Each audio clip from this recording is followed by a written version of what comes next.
देश भर में सबसे बड़ी मॉक ड्रिल अब शुरू हो चुकी है। सूरत में ब्लैकआउट किया गया है, शिमला में भी ब्लैकआउट किया गया है। तो तमाम जो राज्यों की राजधानियां हैं उनमें इस समय ब्लैकआउट किया गया है। सबसे बड़ी मॉक ड्रिल इस समय देश में हो रही है। गवर्नमेंट ऑफ पाकिस्तान की तरफ से ये ऑर्डर है कि अपने बाहर की तमाम भी लाइटें जो बाहर नजर आ रही हैं साइन बोर्ड के साथ वो भी ऑफ कर दें। अस्सलाम वालेकुम दोस्तों आज की रात आम रातों जैसी नहीं है। पाकिस्तान और भारत के दरमियान कशीदगी शिद्दत इख्तियार कर चुकी है। शहरों में सायरन की आवाजें सुनाई दे रही हैं, लाइटें बंद की जा रही हैं और अवाम खौफ में मुब्तला हो चुकी है। क्या ये सिर्फ एहतियात है या वाकई कुछ बड़ा होने जा रहा है?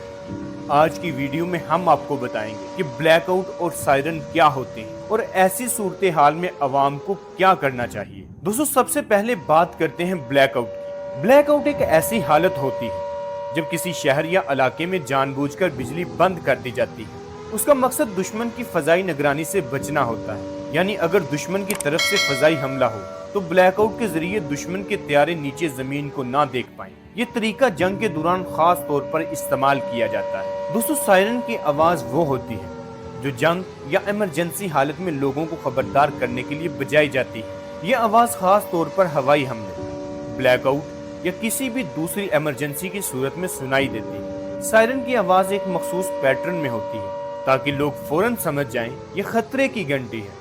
पाकिस्तान और भारत दोनों मुल्कों में इमरजेंसी सायरन की आवाजें बहुत अहमियत रखती हैं क्योंकि ये अवाम को हदायत देती है कि वो फौरन पनागाहों में चले जाएं या हिफाजती तदबीर इख्तियार करें। दोस्तों जब ब्लैकआउट का ऐलान किया जाता है तो सायरन बजना शुरू हो जाता है ताकि अवाम को आगाह किया जा सके कि लाइटें बंद कर दें और एहतियाती तदबीर इख्तियार करें। सायरन की आवाज़ के बाद लोगों को फौरन घरों की खिड़कियां और दरवाजे बंद करके रोशनी बंद कर देनी चाहिए। ये अमल इसलिए किया जाता है ताकि दुश्मन को किसी भी इलाके की निशानदही ना हो सके और हम अपनी हिफाजत कर सकें। दोस्तों ऐसी सूरत हाल में अवाम को क्या करना चाहिए? सबसे पहले अपने घरों की तमाम लाइट्स बंद कर दें, खिड़कियाँ और दरवाजे अच्छी तरह से बंद करें ताकि बाहर की रोशनी ना आ सके। सायरन की आवाज़ सुनते ही फौरन पनागाहों में जाएं और घर के अंदर महफूज जगह तलाश करें। दोस्तों रेडियो से हालात पर नजर रखें क्योंकि हुकूमत की तरफ से हदायत आ सकती है।